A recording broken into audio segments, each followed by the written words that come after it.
Thanks for dropping in. Earlier this week, I posted a video on how to solve this Barrel Cooper's puzzle box.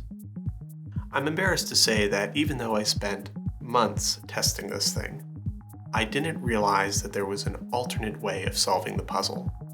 And I feel like I need to come clean and show it to you. So here we go. For this alternate solution, you still start out the same way.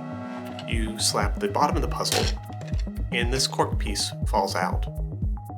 But unlike with the regular solution, we're not going to use this cork piece to unlock the core. Instead, we're going to set it aside and focus on these bottom indicator lines. We're going to rotate this center piece here 180 degrees, then 360 degrees, then 270 degrees. And if you line that up correctly, hold the barrel at about 45 degrees or so from the surface of the table, and give it a very precise crack. Thanks for stopping by.